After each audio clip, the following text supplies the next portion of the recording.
If you don't already have lessons in Google Drive that you're going to upload, you can add assignments right in here. So if we wanted to create an assignment, and we're going to make this another math activity, I still can't spell it, activity, about, we're going to be adding numbers in this one. Think about more first grade level math activity. So like I said, you can put instructions in here now, or you can put instructions in here later. I'm going to leave it blank for now. So if you don't have anything from Google Drive that you want to upload and you want to create it right in here, you can. You can create a Google Doc, a slide, sheets, which is like Excel, a drawing, or form, which is like the quizzes. I would recommend creating a slide or a document for our kids. For our little guys, they should have iPads to work on.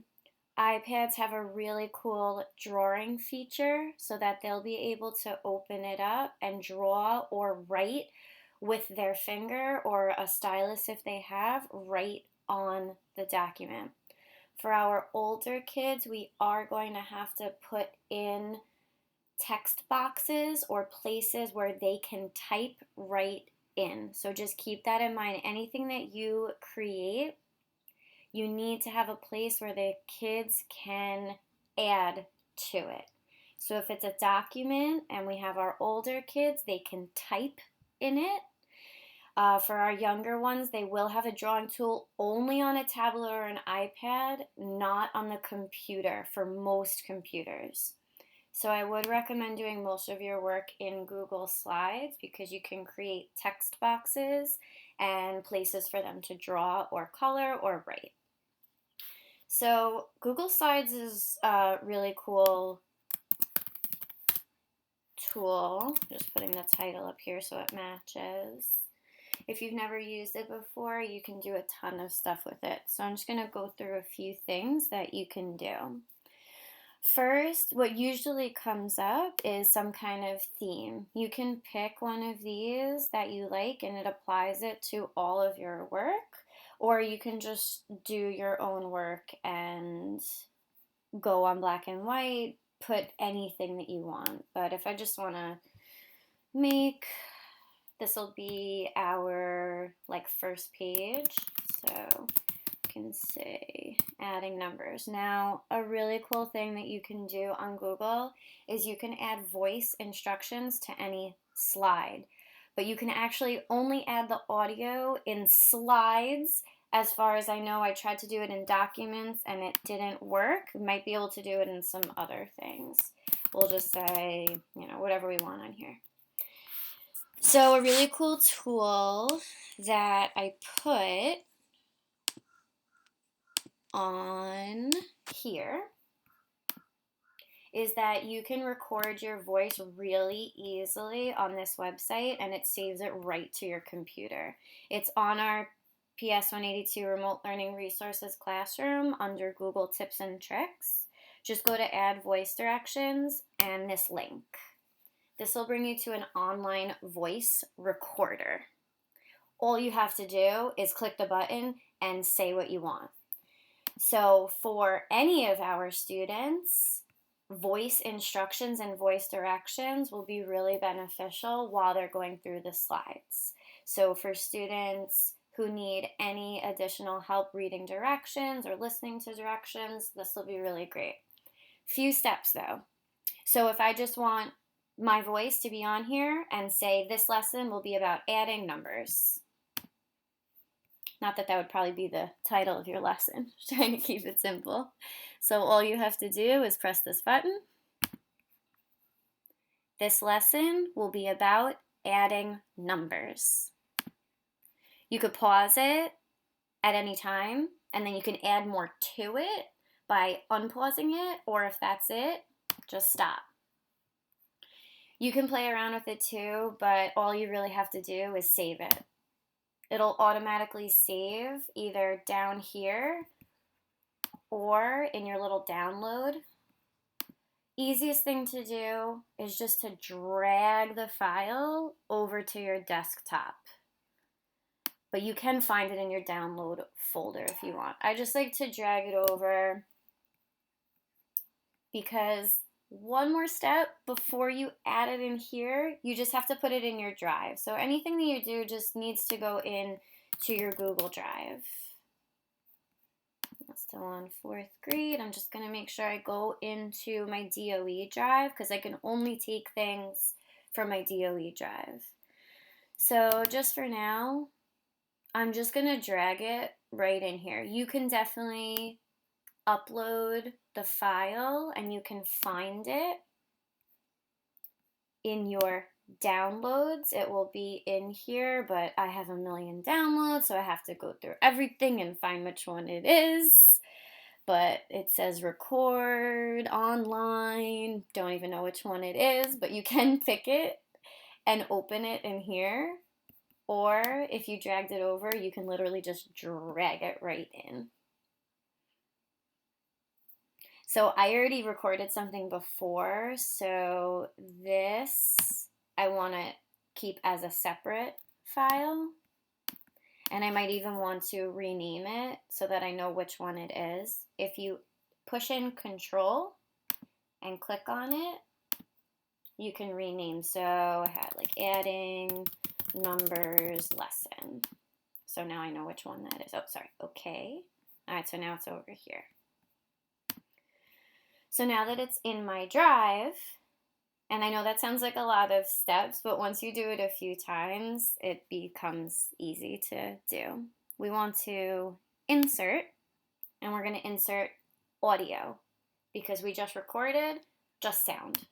So I'm going to insert audio, and it's right here. It's in my drive. You have some things shared with me, recent things you've worked on, and my drive. So this is I only have 2 pieces of audio in my drive, so I'm going to select that one. And then you get this little microphone button over here, and you have choices. So either it can start playing automatically as soon as the kids open it up, your voice will automatically start, or it'll be on click.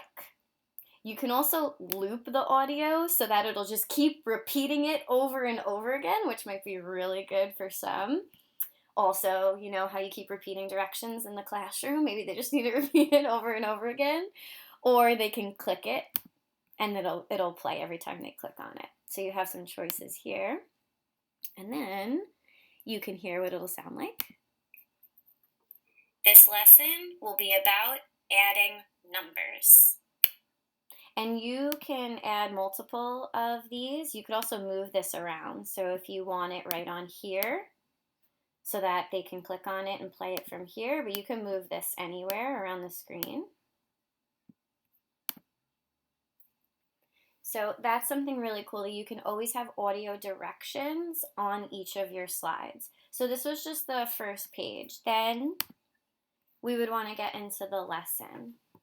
Each slide has its own layout. Automatically, it'll put you at a title and some text. But if you click off of the slide, like not on here, if you click over here, the arrow, you have this layout option. And you can also have title. You can just have this, any of these sections, any of these choices, or you can just have a blank slide. I'm just going to put a blank slide so I can show you some other things you might want to do. So you can at any time add a text box. So if I want to add some directions, and I would also probably add these as audio also. So I'm going to say, look at the cubes, write a number sentence that matches. And then I was thinking, I'm going to just come back. I'm going to come over here because I was looking at this lesson and I just wanted to see how they worded it. in the lesson. So we were thinking about writing an addition equation and then switching the add-ins and seeing how the answers are going to be the same. We would call that the commutative property, which we use forever and ever. Hopefully, our students, our little guys especially, will have manipulatives at home that they could actually do it at home. But if they don't, we can do a few things to have the cubes on their page. So I was looking for this. Write the add-ins in a different order. So write a number sentence that matches the cubes. And then I already forgot what it said. Write the add-ins in a different order. So that might be like even on a different page. So just for now. So there's a few things that we can do with this. First, probably make it a lot bigger. You can make the text box bigger this way. You can change the color of the text. I don't have my full menu here. This is the More button. It gives everything. So if you want to change the directions. Now, if we had the older kids, or when they start to type and write, anytime they need to fill in information, you need to create a text box for them so they can type into it. But for right now, we're assuming that they're not typing in here. If we want these cubes, another cool thing I like to do, I always take screenshots. So you can take a picture right from your screen and put it right on there. So if I like these cubes right here and I want to put that picture right on there, all you have to do on your Mac, it's a little bit different on a PC. On your Mac, you do Command on your keyboard, hold in the Shift key also, and press the number 4. And you get this little plus sign thing. It's giving you dimensions over here. So I just drag this and it gives you a screenshot. It actually took a picture of exactly that. It puts it right on your desktop, which I like because then we could just drag it right into what we're working on. So I'm going to take this picture, drag it in here, and put it there. And I can make it a little bit bigger without it getting too blurry. And then I can leave this blank. If the kids have the iPad, like I said, they can just write. They could write right in there with the drawing tool. I can also put in a text box if they want to type in here. We could also do a type of fill in the blank. So if we want to put, just looking for my stuff here, if we want to leave some blank space and a plus sign and some more, just moved everything back and an equal sign. If we wanted to, just gonna make everything, it doesn't like me at the moment. Hold on, I'm gonna start that again. I'm going to do my plus sign, my equal sign together for a second. Make it just a lot bigger. And we could always leave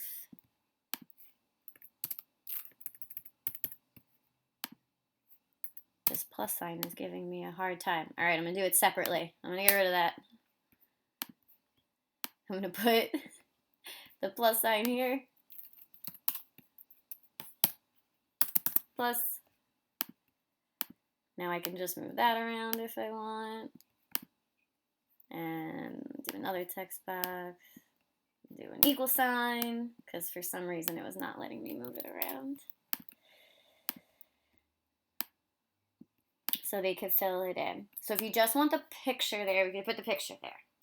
If we want them to be able to move it around, we have some really cool drawing tools over here, so you can do any kind of shape you want, and it has some like fun ones in here too. They have some cool arrows, they have call outs, and then they have equations. Oh, look at that. I could just use that plus sign. Do that too, if I wanted to. So say you wanted them to be able to move the cubes around or move anything around. I would take my little rectangle shape and I can make my own cubes. Now, right now it looks gray.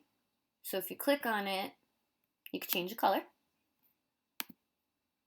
You can change the border or have no border.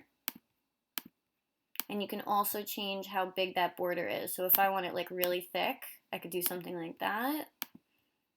Or if I just want it like a little bit of border, I can do that. So if you wanted the kids to move the cubes around, I was about to do something without telling you. I'm going to click on here. I'm going to copy and paste it. So you can always go to edit, copy, and then paste. I like to use the little Apple trick for that, or I think it's on the PC also. You could do Command C for copy, and then Command V for paste. So if I want, I can do these cubes, and then I'm going to paste it again, but instead of red, I'm going to make it green for those last two. And then if the kids wanted, they can move these around when they have their copy of the slides, if they would need to move it around. Another thing that's really cool on Google Slides is you can link anything on your slide to another slide or to a website. So there's this really cool math website. I'm going to go back on here to math. And they also, it's actually not a math website. They have really cool math tools on here, but Toy Theater itself is a website for everybody. So Toy Theater under math resources, I'm taking you straight to the teacher tools. Now, if our kids don't have manipulatives at home, or lose them, or can't find them, and need help with something, they have some really cool tools on here.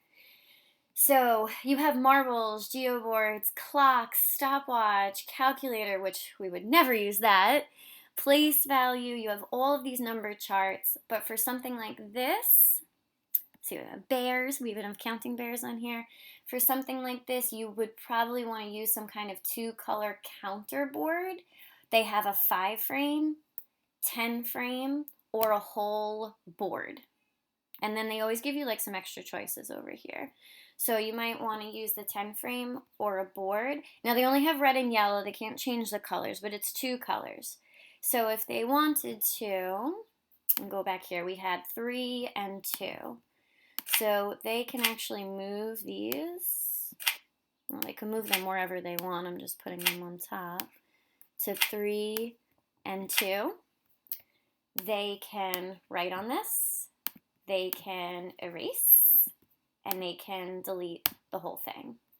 So they can use this to model what they're trying to show, and then they would also be able to model it the other way. Now this does take some getting used to for them, manipulating things on the computer, but if we don't have the tools in front of us, this is a really cool thing to use. So we can bring them directly to this by copying this website, Control C, coming over here, and instead of we inserted audio before, this time we're going to insert a link. So it's all the way down here, link, paste it in there, Control V, and apply. And when they use this, when they see the presentation and they click on it, it will take them directly to here. So some really cool things we can do with Google Slides. You can add as many slides as you want. You can also link slides together. You can add text boxes if we want them to write anything. So I would actually make sure that I had a text box here, a text box here, and a text box here. And the same thing as those drawing tools, you can also make boxes around it. so that they would know where to type. We can put this on here, or we could add it to another slide. I just copied and pasted it on there. I took my arrow to select all of them, or you can use your shift button to select. Oh, no, you can't. Not on here. Not on Google Slides. You can put it here. And then what's great about this is everything that you did is automatically put onto your drive. It saves it automatically, so I can, as long as it says that it's saved, last edit was seconds ago, I can get out of this. I'm going to go back to what I was working on here. It's saved right here. I can put it into this topic, or I can, no kids can see this now because I didn't post it or assign it yet, so this is just in draft right now. Also, make sure, make a copy for each student, and I can do all of this. It's saved automatically every time, and I can go back into it and I can edit it whenever I want. So you could always leave something up and then come back to it later. If I was all done with it, I'd put my directions in here, blah, blah, blah. All students. It's not graded because it's just, I don't want to put in a topic right now. And I can either assign it or schedule, save as draft. So right now I'm not done with it, so I'm just going to save it as a draft. And then I can keep working on it.